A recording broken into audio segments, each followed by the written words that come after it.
لله نحمده سبحانه وتعالى ونستعينه ونستهديه ونعوذ بالله من شرور أنفسنا ومن سيئات أعمالنا من يهده الله فلا مضل له ومن يضلله فلا هادي له وأشهد أن لا إله إلا الله وحده لا شريك له الملك وله الحمد وهو على كل شيء قدير وأشهد أن سيدنا ونبينا وقدوتنا محمد صلى الله عليه وسلم عبده ورسوله وصفيه من خلقه وخليله اللهم صل وسلم وبارك وزد على عبدك ونبيك محمد وعلى آله وصحبه والتابعين والتابع التابعين ومن تبع بإحسان إلى يوم الدين. أما بعد فأوصيكم ونفسي أولا بتقوى الله تعالى واتباع أوامره واجتناب نواهيه. فقال الله عز وجل: يا أيها الذين آمنوا اتقوا الله حق تقاته يا أيها الذين آمنوا اتقوا الله حق تقاته ولا تموتن إلا وأنتم مسلمون.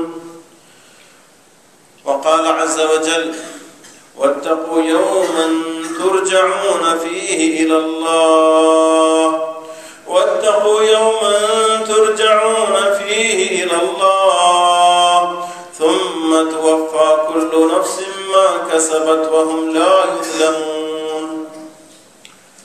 أما بعد فإن أصدق الحديث كلام الله وخير الهدي هدي محمد صلى الله عليه وسلم وشر الأمور محدثاتها وكل محدثة بدعة وكل بدعة ضلالة وكل ضلالة في النار أعاذنا الله ومنكم منها.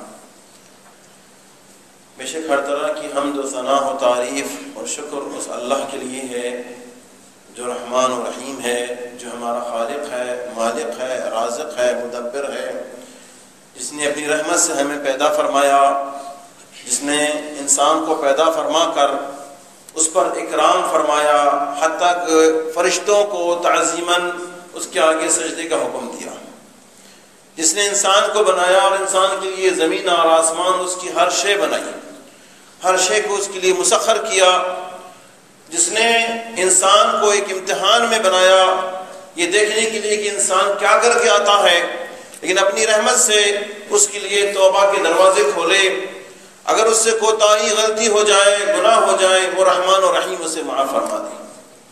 اللہ ہمارے دلوں میں اپنی عظمت کو بٹھائے اور ہمیں اپنی تعظیم کرنے کی توفیق عطا فرمائے، اور درود و سلام ہمارے پیارے پیغمبر علیہ الصلوۃ والسلام پر، جن کو اللہ نے چنا ہے، جو پاک ذات ہیں، جو پاکیزگی کی طرف انسان کو ترغیب دیتے ہیں، جن کو اللہ نے ہر عیب اور نقص سے بچایا ہے، ان کی حفاظت فرمائی ہے، جنہوں نے ہمیں اللہ کا راہ دکھایا، جنہوں نے ہمیں جنت کا راستہ سکھایا، ہر وہ عمل جس سے دنیا کی سعادت مل جائے اور آخرت میں اللہ کی رضا اور جنت مل جائے، آپ صلی اللہ علیہ وسلم نے ہمیں سکھایا، اور ہر وہ عمل جو ہمیں دنیا میں رسوا کر دے، ذلیل کر دے اور آخرت میں اللہ کی گرفت میں پکڑ لے، آپ صلی اللہ علیہ وسلم نے ہمیں اس سے ڈرایا اور بچایا۔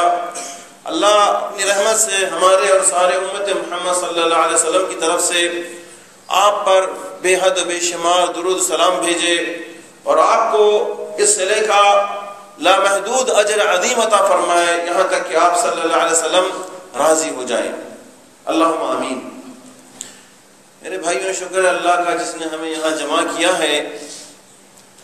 آج ہمارے خطبہ کا موضوع بہت اہم موضوع ہے، بہت اہم تربیت ہے۔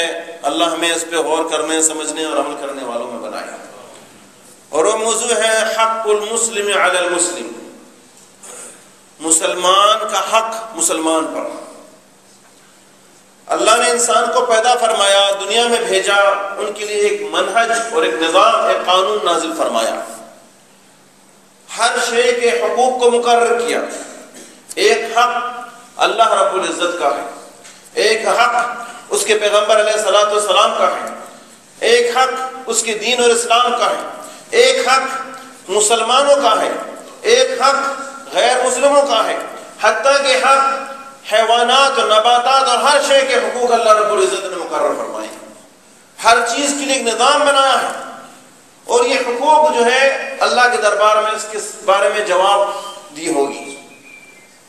ایک احسان ہوتا ہے جو اللہ فرماتا ہے، نبی سے فرماتے ہیں کہ ان اللہ کتب الاحسان مع کل شیء، اللہ رب العزت نے ہر چیز کے ساتھ احسان کرنے کا حکم دیا، لیکن یہ احسان سے کم تر حق ہے جو اس کے اوپر ضروری ہے، جس کو کیے بغیر وہ اس پکڑ سے نہیں بچ سکتا۔ اور یہاں میں اپنی بات شروع کرنے سے پہلے ایک بات کہہ دوں، ہمارے نبی علیہ الصلوۃ والسلام نے فرمایا تھا، آپ نے فرمایا کہ کل قیامت کے دن 3 طرح کی مجالسیں ہوں گی، ساری انسانیت کے 3 مجالس ہوں گے، وہ سارے لوگ ان میں سے ایک وہ لوگ ہوں گے، اللہ ہمیں ان سے بچائے، جن کے بارے میں اللہ نے ازل سے شروع سے فیصلہ کر دیا، فرما دیا، جنہیں اللہ کبھی معاف نہیں کرے گا، جنہیں اللہ معاف کبھی نہیں کرے گا، اور یہ شرک کرنے والے اور شرک پر مرنے والے ہیں۔ دوسری مجلس ان لوگوں کی ہوگی جنہیں اللہ اپنی رحمت سے معاف فرما دے گا اور اپنی رحمت سے جنت میں داخل فرما دے گا۔ تیسری مجلس ان لوگوں کی ہوگی، نہیں استغفراللہ، دوسری مجلس ان کی ہوگی جنہیں اللہ چاہے گا تو معاف فرمائے گا اور چاہے گا تو پکڑے گا، لیکن تیسری مجلس ان لوگوں کی ہوگی جن کے بارے میں اللہ تعالیٰ فرمائے گا کہ میں انہیں چھوڑوں گا نہیں۔ ایک مجلس کے بارے میں نبی صلی اللہ علیہ وسلم نے فرمایا کہ اللہ انہیں معاف نہیں کرے گا، دوسری مجلس کے بارے میں فرمایا کہ اللہ انہیں چھوڑے گا نہیں۔ جب یہ 2 الفاظ سامنے آتے ہیں تو ذہن بولتا ہے کہ اس میں زیادہ خطرناک کون سا ہے، جنہیں اللہ چھوڑے گا نہیں یا جنہیں اللہ معاف نہیں کرے گا؟ کبھی ذہن اس طرف جاتا ہے کہ جنہیں اللہ معاف نہیں کرے گا یقیناً وہ خسارے میں پڑنے والے ہیں، یہ دوسرا کبھی ذہن اس طرف جاتا ہے کہ جنہیں اللہ ہی نہیں چھوڑے گا تو کون بچائے گا انہیں، شاید یہ زیادہ خطرناک ہے۔ یقیناً دونوں ہی بڑے خطرناک اور احوال ہیں۔ شرک کرنے والے کے بارے میں تو ہر کوئی جانتا ہے، اور اللہ نے فیصلہ کر دیا ان اللہ لا یغفر ان یشرک بہ، اللہ کبھی نہیں معاف کرے گا اس کو جو اللہ کے ساتھ شرک کرتا ہے، وہ شرک پہ مرتا ہے اللہ کبھی نہیں معاف کرے گا اسے، اس کے علاوہ جس کو چاہے معاف فرما دے۔ دوسرا جسے اللہ چھوڑے گا نہیں وہ حقوق العباد میں کوتاہی کرنے والا ہوگا، انسان کے حق کو مارنے والا ہوگا۔ اور عباد کے بھی درجات ہیں، جیسے میں نے کہا یقیناً بے شک اللہ کے عباد میں سب سے عظیم ترین بندہ حضرت محمد صلی اللہ علیہ وسلم، اس کے بعد اللہ نے درجات اقربین کا رکھا ہے، ماں باپ کا درجہ، قرابت داروں کا درجہ، اسی طرح ایک درجہ مسلمانوں کا درجہ ہے، مسلمانوں کے حقوق ہیں۔ اللہ ہمیں سمجھنے کی توفیق دے اور ہمارے دل میں اس کی احساس پیدا کرے کہ ہم وہ حقوق جو مسلمانوں کے ہیں اس حقوق کو ادا کریں۔ اور میرے بھائیوں، اگر ہم اللہ کے کلام پر غور کریں، نبی کی سنت پر غور کریں اور اپنے اندازے سے اپنے ذہن میں یہ بات بٹھائیں کہ یہ اور یہ اور یہ اور یہ اور یہ سارے حقوق ہیں مسلمانوں کے، اور ایسا نظام چل گیا، ایسا دستور بن گیا کہ ہر انسان، ہر مسلمان اپنے مسلمان کے حقوق ادا کر رہا ہے، اس دور، اس ماحول کو تصور کرے تو لگتا ہے کہ ایک بہت عظیم ماحول، ایک پاکیزہ ماحول، پوری دنیا یہ سنور جائے، ایسا لگتا ہے کہ دنیا ہی انسان کے لیے جنت بن جائے اگر اس حقوق پر پوری طرح عمل کرنے والا، اس پورے حقوق پر ثابت قدم رہنے والا تھا۔ اللہ کے نبی علیہ الصلوۃ والسلام نے تو بہت ساری احادیثوں میں ایک مسلمان کی مسلمانوں کے حقوق کے بارے میں ذکر فرمایا ہے، الگ انداز میں، الگ الفاظ میں عمل کرتے ہوئے آپ صلی اللہ علیہ وسلم نے ہمیں سمجھایا اور بتایا۔ اور ہم دیکھتے ہیں کہ صحابہ کرام کے دور میں جب اس حقوق پر حتی الامکان عمل کیا گیا تو وہ دور ایک عظیم دور بن گیا، ایک عظیم امن کا دور، محبت کا دور، خدمت کا دور، ایک دوسرے کی تعظیم کرنے کا دور، اخوت کا دور۔ اخوت کی ایسی ایسی مثالیں ملتی ہیں کہ اس کے بعد کبھی ایسی مثال ہم نے سنی بھی نہیں۔ ایسی ایسی مثالیں جو ہے پیش آتی ہیں۔ خطبے کے اندر ہمارے پاس وقت بہت کم ہوتا ہے، وہ باتیں ہم نہیں بیان کر سکتے۔ اللہ کے نبی علیہ الصلوۃ والسلام نے صحیح بخاری اور صحیح مسلم کے اندر ایک حدیث میں فرمایا کہ مسلمان کے حق مسلمان پر 5 ہیں۔ صحابہ نے فرمایا کہ وما ہن یا رسول اللہ صلی اللہ علیہ وسلم، وہ کون سے حق ہیں؟ صحیح مسلم کے اندر ایک دوسرے الفاظ میں آپ نے فرمایا کہ حق المسلم علی المسلم 6، مسلمان کے مسلمان پر 6 حق ہیں۔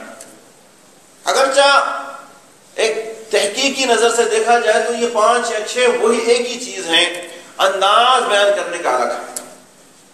صحیح مسلم کے جو الفاظ ہیں جن میں نبی صلی اللہ علیہ وسلم نے فرمایا کہ ایک مسلمان کے مسلمان پر 6 حق ہیں، اس میں آپ صلی اللہ علیہ وسلم فرماتے ہیں پہلا حق اذا لقیتہ فسلم، پہلا حق مسلمان کا یہ ہے کہ اگر تو اس سے ملاقات کرے، تو اسے دیکھ لے تو اسے سلام کر۔ دوسرا حق آپ فرماتے ہیں وَإِذَا دَعَاكَ فَاسْتَجِبْ، جب تجھے دعوت دے، تجھے بلائے تو تو اسے قبول کر، اس کی دعوت کو فوراً قبول کر۔ تیسری چیز آپ سے فرماتے ہیں وَإِذَا اسْتَنصَحَكَ فَانصَحْ، تجھ سے وہ نصیحت چاہتا ہو، تجھ سے ترغیب چاہتا ہو تو اپنے بھائی کو نصیحت کر، اپنے بھائی کو نصیحت کر۔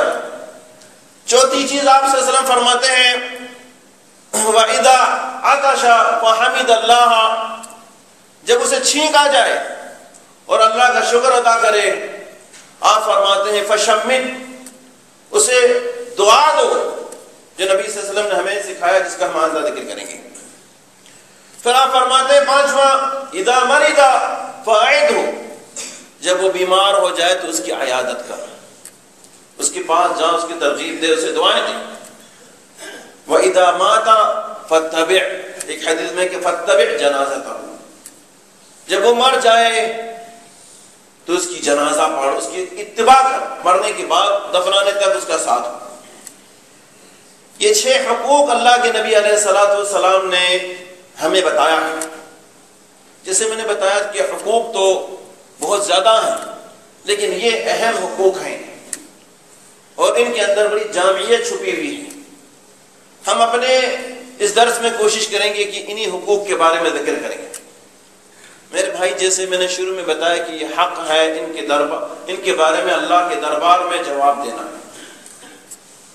جو جس کا حق مارے گا اسے اللہ کے سامنے جواب دے گا ایک ایسے دن جب نہ مال کام آئے گا، نہ اولاد کام آئے گا، جب نہ مال کام آئے گا، نہ اولاد کام آئے گا، صرف اس کے نیک اعمال ہی کام آئیں گے، اس کو اور کچھ کام نہیں آئے گا۔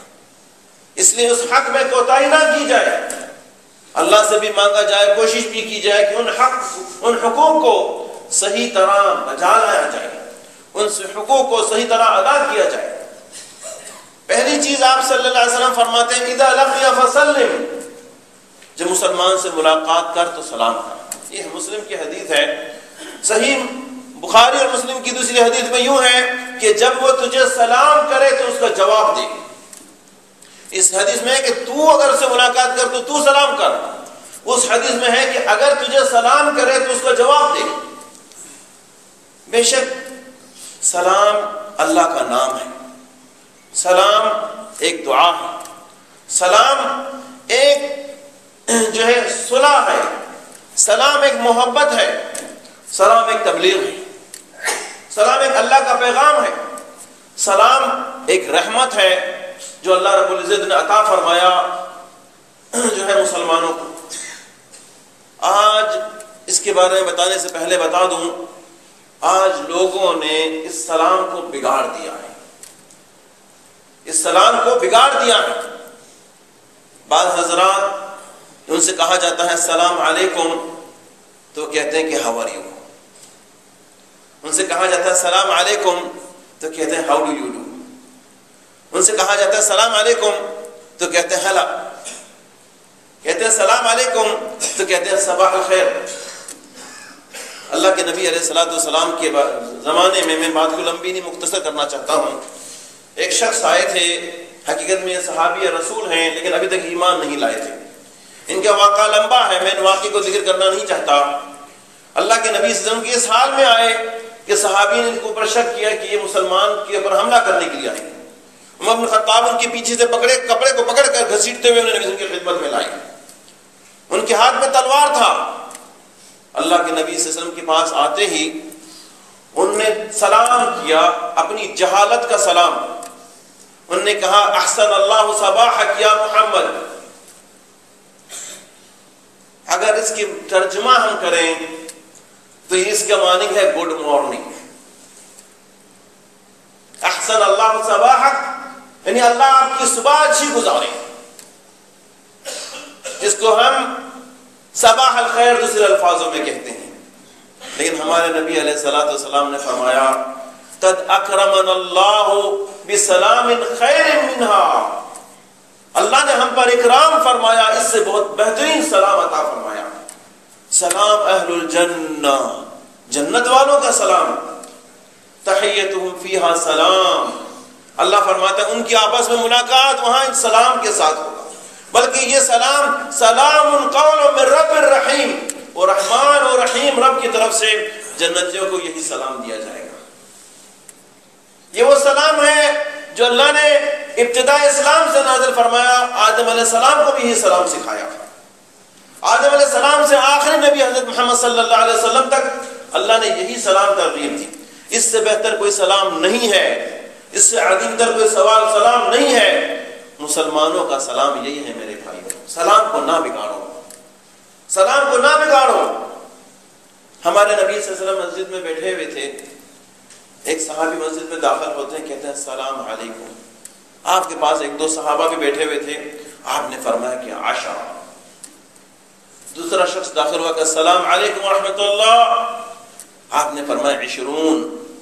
تیسرا شخص داخل ہوا، اسے کہا السلام علیکم ورحمۃ اللہ وبرکاتہ، آپ نے فرمایا کہ 30۔ یعنی السلام علیکم کہنے والے کو 10 نیکی، ورحمۃ اللہ کہنے والے کو 20 نیکی، وبرکاتہ کہنے والے کو 30 نیکی جو ہے اس کو اجر مل گیا۔ اللہ کے نبی علیہ الصلوۃ والسلام سے پوچھا گیا کہ ای الاسلام خیر، کون سا اسلام بہترین اسلام ہے؟ آپ نے فرمایا کہ سلام کو عام کرنا علی من تعرفہ علی من لم تعرفہ، جس کو تم جانتے ہو یا نہیں جانتے ہو، سلام کو عام کرنا جو اس کی عادت کرتا ہے، بہت بہترین اسلام اس کے پاس ہے۔ عمر بن خطاب اور بہت سارے صحاباؤں کے بارے میں ہے کہ یہ بازاروں میں جاتے تھے۔ ان سے کسی صحابی نے کہا کہ میں دیکھتا ہوں کہ آپ بغیر کسی مقصد کے بازار میں، آپ کچھ لینے نہیں آئے، کچھ تجارت کرنے نہیں آئے، کوئی کام نظر نہیں آتا، آپ کوئی وجہ سے آئے بازار میں۔ تو کہتے تھے کہ میں اللہ کے نبی صلی اللہ علیہ وسلم کے اس فرمان کو عام کرنے کے لیے، سلام کرنے کے لیے بازار میں آیا کہ ہر کسی کو ملو سلام علیکم سلام علیکم سلام علیکم۔ وہ کوئی عمل سیکھتے تھے تو اس کے اوپر پورا عمل کرنے والے تھے، پوری طرح عمل کرنے والے تھے۔ اللہ کے نبی صلی اللہ علیہ وسلم نے، کیونکہ حقیقتاً اگر ہم سلام کو دیکھ عام کریں، خیال کریں، اس میں سلام کا مطلب ہے السلام علیکم یعنی اللہ تجھے سلامت رکھے، تو سلامت رہے، ایک دعا ہے، اللہ تجھے سلامت رکھے، اللہ کی سلامتی تیرے ساتھ ہو، اور رحمت اللہ اور اللہ کی رحمتیں بھی تیرے ساتھ ہو، اور برکات اور اس کی برکات بھی تمہارے ساتھ ہو۔ کتنا عظیم دعا ہے، کتنا پاکیزہ دعا ہے، جو ہر انسان کو، مسلمان کو حکم ہے کہ اپنے بھائی کو اس طرح جو ہے دعا دو۔ 10 بار ملو گے، 100 بار ملو گے تو 100 بار سلام کرو۔ اللہ کے نبی صلی اللہ علیہ وسلم کی ایک حدیث ہے کہ اللہ کے نبی صلی اللہ علیہ وسلم فرماتے ہیں کہ لا يدخل الجنۃ حتى تؤمنوا ولا تؤمنوا حتى تحابوا، تم جنت میں نہیں جا سکتے جب تک کہ تم مومن نہ ہو جاؤ، اور تم مومن بھی نہیں ہو سکتے ہو جب تک کہ تم آپس میں محبت کرنے والے نہ بن جاؤ۔ پھر آپ فرماتے ہیں کیا میں تمہیں بتا دو ایسا عمل جس کو تم کرو گے تو محبت کرنے والے بن جاؤ گے؟ صحابہ نے کہا ضرور یا رسول اللہ صلی اللہ علیہ وسلم بتائیے۔ آپ نے فرمایا کہ افشوا السلام بینکم، آپس میں سلام کو عام کرو۔ صحابہ کہتے تھے کہ ہم نبی علیہ الصلوۃ والسلام کی اس فرمان کو سننے کے بعد ہم جس سے ملتے سلام کرتے، جس کو جانتے نہیں جانتے، آتے جاتے ہوئے سلام کرتے۔ ہم 2 بھائی ملتے، سلام کر کے ملتے، چلتے ہوئے گزرتے ہوئے ایک موٹا پتھر ہمارے درمیان سے گزر جاتا، ایک بھائی اس طرف سے جاتا، ایک بھائی اس طرف سے جاتا، پھر سلام کرتے۔ ایک بھائی گھر میں 1 منٹ کے لیے ہو کے واپس آتا پھر سلام کرتے، ہر بار ہم سلام کرتے تھے. لیکن افسوس ہے آج یہ ہوتا ہے کہ کسی کو بار بار سلام کرو، یار کتنی بار سلام کرو، سلام سلام سلام، تو نے میرے سر میں درد دے دیا. آج جو ہے اس سے گزاری کی جاتی ہے. یہ دین ہے میرے بھائی، یہ پاکیزہ دین ہے، یہ دعا ہے جس کو عام کرنا چاہیے. حقیقت میں پچھلے ہفتے بھی ہم نے جو خطبے کے اندر موضوع تھا اس میں کچھ سلام کے اوپر بھی ہم نے بات کی تھی، اس لیے میں نہیں چاہتا کہ اس کو اور زیادہ لمبا کروں. اللہ ہم سب کو توفیق دے اپنے پیارے نبی علیہ السلام کی سنت پہ عمل کرتے ہوئے کہ ہم سلام کو عام کریں. یہ آخری حدیث پڑھ کے میں بات ختم کروں گا. نبی علیہ السلام آپ فرمانے لگے کہ افشوا السلام واطعموا الطعام وصلوا الارحام صلوا باللیل والناس نیام يدخل الجنۃ ربکم بالسلام. سلام کو عام کرو، ایک دوسرے کو کھانا کھلایا کرو، اپنے صلہ رحم رشتے ناتوں کو جوڑا کرو. آپ صلی اللہ علیہ وسلم فرماتے ہیں جب لوگ سو جانے کا ٹائم ہو تو اٹھ کے تہجد کی نماز پڑھو، سلامتی کے ساتھ اللہ کی جنت میں داخل ہو جاؤ گے. اللہ اپنی رحمت سے ہمیں اس جنت میں داخل فرما دے اور اس کا اہل ہمیں بنا دے. دوسری چیز آپ نے فرمایا کہ وَإِذَا دَعَاكَ فَأَجِبْ. مسلمان کا حق یہ ہے کہ اگر اس کو دعوت دی جائے تو اس دعوت کو قبول کی جائے. مسلمان کا حق ہے کہ ایک مسلمان دوسرے مسلمان کو دعوت دے، اور دعوت دینی چاہیے، ہر وقت دینی چاہیے. یہ دعوت 2 طرح کی ہیں. ابھی تو ہم ایک ہی دعوت کو سمجھتے ہیں، دوسرے کو نہیں سمجھتے. ہم سمجھتے ہیں کہ دعوت کا مطلب ہے کھانے کے لیے آؤ. دوسرا دعوت ہم نہیں جانتے. جب بھی دعوت کا الفاظ آتا ہے تو ذہن میں آتا ہے، کوئی کہہ دے کہ فلاں شخص دعوت دیتا ہے تو فوراً سمجھ میں آتا ہے کہ وہ کھانے کے لیے بلا رہا ہے. یہی نہیں دعوت نہیں ہے. بے شک یہ بھی دعوت ہے، بے شک یہ بھی دعوت ہے. ایک حدیث ہم نے پہلے بھی سنائی تھی، اس طرح کی ایک اور حدیث، وہ حدیث نہیں ہے. اللہ کے نبی علیہ السلام کے پاس ایک صحابی ہے اور شکایت کرنے لگے، یا رسول اللہ میرے اور میرے پڑوسی کے گھر کے ساتھ جو ہے ایک دیوار میں نے باندھی ہے کہ اپنے حدود کو جدا کر دوں. وہ دیوار کے درمیان میں ایک درخت آیا جو میرے پڑوسی کا ہے. میں نے اپنے پڑوسی سے کہا کہ مجھے اجازت دیجیے کہ میں اس دیوار کو باندھ دوں یا اس کو کاٹ دوں یا اس طرف سے دیوار کو لے آؤں. اس نے اجازت نہیں دی. اللہ کے نبی اس کی خدمت میں پیش ہوتے ہیں اور فرماتے ہیں کہ صحابی تجھے اگر توفیق ہے تو اس درخت کو مجھے ہدیہ دے دے، ہبہ دے دے. وہ کہتے ہیں یا رسول اللہ صلی اللہ علیہ وسلم میں نہیں دے سکتا. کہتے ہیں یا رسول اللہ، اللہ کے نبی فرماتے ہیں کہ مجھے بیچ دے، میں اس کی قیمت دینے کو تیار ہوں. کہتے ہیں یا رسول اللہ صلی اللہ علیہ وسلم میں نہیں دے سکتا. آپ فرماتے ہیں کہ مجھے دے دے، اس کے بدلے میں تجھے جنت میں ایک درخت دوں گا. وہ کہتے ہیں یا رسول اللہ میرا راس المال ایک ہی ہے، کچھ نہیں ہے میرے پاس کے علاوہ، میں نہیں دے سکتا. آپ فرماتے ہیں کہ ما رأیت بخیلا مثلک، میں نے تیرے جیسا بخیل کبھی نہیں دیکھا. آپ فرماتے ہیں میں نے تیرے جیسا بخیل کبھی نہیں دیکھا. پھر فرماتے ہیں سوائے اس بخیل کے جو سلام میں بخیلی کرے، جو دعوت میں بخیلی کرے، جو دعوت دی جائے اس میں بھی نہیں آئے، اس سے بخیل تو کوئی اور نہیں ہے. تم تو بخیلی دکھا رہے ہو، وہ تم سے بھی زیادہ بخیل ہے. جو دعوت لینے کے بعد اسے کوئی مسلمان دعوت دے رہا ہے اور تب بھی وہ نہ جائے، وہ اس سے بھی زیادہ بخیل ہے. آپ صلی اللہ علیہ وسلم نے اس حدیث میں فرمایا. ایک حدیث میں آپ صلی اللہ علیہ وسلم ایک صحابی دعوت دیتے ہیں اللہ کے نبی علیہ السلام کو اور فرماتے ہیں یا رسول اللہ صلی اللہ علیہ وسلم آپ ہمارے گھر میں کھانے کے لیے آئیے. اللہ کے نبی علیہ آپ اور فلانا اور فلانا ہمارے گھر میں کھانے کے لیے آئیے. اللہ کے نبی سے انہی صحابہ کو لے کے پہنچ جاتے ہیں. وہ دسترخوان بچھاتے ہیں، کھانے کی کچھ چیزیں بچھاتے ہیں. تو ایک صحابی کہنے لگتا ہے یا رسول اللہ صلی اللہ علیہ وسلم میں روزے سے ہوں. کہتا ہے ایک صحابی کہ یا رسول اللہ میں روزے سے ہوں. نبی صلی اللہ علیہ وسلم ان کی طرف دیکھ کے کہتے ہیں کہ تمہارے بھائی نے تیرے لیے تکلیف کی ہے، کھانا بنایا ہے، محنت کی ہے، ساری چیز کی ہے. پھر آپ فرماتے ہیں کہ اگر تو چاہے تو آج روزہ توڑ دے اور اس کے بدلے میں آئندہ روزہ رکھے، اور چاہے نہ رکھے، چاہے نہ رکھے. اس میں پہلی چیز ہمیں بتایا گیا ہے کہ اگر تم دعوے میں جاتے ہو، دعوت میں جاتے ہو، اگر روزہ بھی ہو تو تمہارا روزہ توڑنا کوئی گناہ نہیں ہوگا. اگر فریضہ روزہ نہ ہو، فریضہ روزہ نہ ہو تو گناہ نہیں ہوگا. چاہو تو تم نے نظر مانگی تھی، منت کی تھی تو بعد میں رکھ لینا. تمہارا پکا ارادہ تھا رکھنے کا تو بعد میں رکھ لینا. اگر نہیں تو بعد میں نہ رکھو گے تمہارے اوپر گناہ نہیں. ایک اور حدیث میں یوں آپ نے فرمایا کہ جب کوئی مسلمان کسی مسلمان کو دعوت دے، ایک بندے کو دعوت دے کہ میرے گھر میں آئیے، کھانا کے لیے آئیے، آپ فرماتے ہیں کہ اگر تو ضرور جا وہاں پہ، وہاں جانے کے بعد اگر تو کھا نہیں سکتا نہ کھا، لیکن جا، عذر طلب کر لے، لیکن تیرے بھائی نے تجھے بلایا ہے تو جا۔ ایک اور حدیث میں یوں ہے کہ نبی صلی اللہ علیہ وسلم کو ایک صحابی نے دعوت دی، کہا یا رسول اللہ اپنے ساتھ 5 ساتھیوں کو لے آئے۔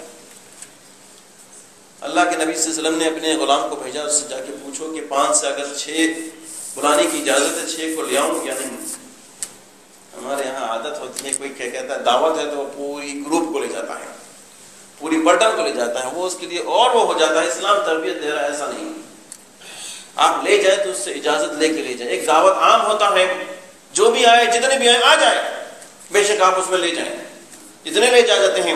ایک دعوت خاص ہوتا ہے، جتنے فردوں کو دعوت دی جا رہی ہے اتنے ہی فرد اس دعوت میں حاضر ہوں، اس دعوت میں اتنے ہی فرد حاضر ہوں، اتنے ہی اس میں شریک ہوں۔ دعوت کے بارے میں اللہ کے نبی صلی اللہ علیہ وسلم نے بہت ساری عمل ہمیں سکھائے ہیں، لیکن میں ایک چھوٹی بات کہتے ہوئے جاؤں کہ دعوت، جب مسلمان دعوت ہو، اس سے مراد صرف کھانے کی نہیں ہے، دعوت کو قبول کرنا واجب ہے، ضروری ہے۔ بلا عذر کے انسان چھوڑے گا تو گناہگار ہوگا۔ وہ دعوت صرف کھانے کی نہیں ہے۔ آپ کو کوئی بھائی کسی مشورے کے لیے بلا رہا ہے تو آپ پر حق ہے اپنے کام کو آگے پیچھے کر کے جائیں۔ آپ کو کوئی بھائی اپنی مدد کے لیے بلا رہا ہے تو آپ کو حق ہے اپنے کام کو آگے پیچھے کر کے وہاں جائیں۔ آپ کو کوئی بھائی کسی مسئلے کے لیے بلا رہا ہے، کسی چیز سے حل کرنے کے لیے بلا رہا ہے تو آپ کو حق ہے کہ اپنے آپ کو فارغ کر کے جائیں۔ ایک حدیث میں نبی فرماتے ہیں کہ انصر اخوک ظالما او مظلوما، ہر حال میں تو جا اپنی بھائی کی مدد کر، چاہے وہ ظالم ہے یا مظلوم ہے۔ صحابی نے کہا یا رسول اللہ ظالم ہے، مظلوم ہے، مدد کرے تو سمجھ میں آتا ہے کہ اس کے اوپر ظلم کر رہا، بھائی کی مدد کریں، وہ ظلم کو روک دیں، ظلم نہ ہونے دیں اس کے اوپر، ظالم ہے تو کیسے مدد کریں؟ آپ نے فرمایا جا کے نصیحت کر، سے جا کے سمجھا کہ یہ ظلم ہے، یہ قبول کرنا ہے دعوت تیرا، تو جا، تجھے بلایا ہے، تجھے اپنا سمجھا ہے، تجھے اپنا بھائی سمجھا ہے۔ اللہ تعالیٰ قرآن پاک میں فرماتا ہے انما المؤمنون اخوۃ فاصلحوا بین اخویکم، مسلمان سارے بھائی ہیں۔ جیسے سگا بھائی ہوتا ہے جو حقیقی اپنی بھائی کی عزت و قدر جانتا ہے، بھائی کی طرف کوئی کوئی ضرورت ہوتا ہے تو وہ اپنے آپ کو کوتاہی نہیں کرتا، وہ سستی نہیں کرتا، میرا بھائی ہے۔ میرے بھائیوں، اسلام کا رشتہ خون کے رشتے سے مضبوط ہے اگر انسان اپنی ایمان میں مضبوط ہو۔ اسلام کا رشتہ خون کے رشتے سے مضبوط ہے، سارے مسلمان بھائی ہیں۔ اگر کاش ہم اللہ کے نبی علیہ السلام کی اس الفاظ کو سمجھتے جو ہم نے صرف کھانے کے حد تک سمجھا ہے، جو ہم نے صرف کھانے کے حد تک سمجھا ہے۔ اللہ کے نبی صلی اللہ علیہ وسلم فرماتے ہیں کہ مسلمان کا بھائی ہے، اس پہ ظلم نہیں کرتا۔ ایک حدیث میں ہے کہ اس پر ظلم نہیں ہونے دیتا، اس کی حقارت نہیں ہونے دیتا، اس کا نقصان نہیں ہونے دیتا۔ بھائی بھائی کے لیے ایسے ہی ہے جیسے کہ ایک دیوار۔ کتنی عظیم تربیت ہے۔ سوچے، تصور کریں اگر ہم سارے بھائیوں میں ایسی ہی محبت ہوتی، ایسی اللہ کے نبی علیہ الصلوۃ والسلام کی اس دعوت، جو مسلمان دعوت دے رہا اس طرح قبول کرنے والے ہوتے ہیں، اور ایسے ہی قبول کرنے والے صحابہ کرام تھے۔ کسی حدیث میں ہم نے نہیں پڑھی کہ اپنے بھائی کو کسی نے مدد مانگی اسے نہ کی ہو، اللہ یہ کہ وہ استطاعت نہ رکھتا ہو، ورنہ وہ ہر طور پر اپنے بھائی پر نچھاور ہو جاتا تھا۔ نبی صلی اللہ علیہ وسلم ہجرت کر کے مکے سے مدینے میں آئے، کتنے صحابہ تھے جنہوں نے گھر بار کار بار سب چھوڑ دیا تھا۔ نبی صلی اللہ علیہ وسلم نے مدینہ کے مسلمانوں کو بلا کر ان سے بھائی چارہ کیا۔ ان بھائیوں نے اپنے گھر کی، اپنی چیز کی، اپنی دولت کی ہر چیز ان پر قربان کر دی، جتنا تم چاہتے ہو لے لو۔ اس سے لگتا تھا کہ انہی کی چیزیں، ایسے قربان کرنے والے تھے۔ یہ بھائی چارہ ہمارے اندر پیدا ہو جائے تو کتنا عظیم ماحول بن جائے گا، کتنا عظیم ماحول بن جائے گا۔ اللہ ہمیں توفیق عطا فرمائے اس پر عمل کرنے کی، اللہم آمین۔ اسی طرح ہمارے نبی علیہ الصلوۃ والسلام نے تیسری چیز جو فرمایا تھا، وَإِذَا اسْتَنْصَحَكَ فَانصِحْ لَهُ، اللہ اکبر۔ اس معاملے میں تو ہم بالکل کورے ہیں، زیرو ہیں، بالکل کورے ہیں، زیرو ہیں۔ نبی سے فرماتے ہیں جب وہ تجھ سے نصیحت طلب کرے تو اسے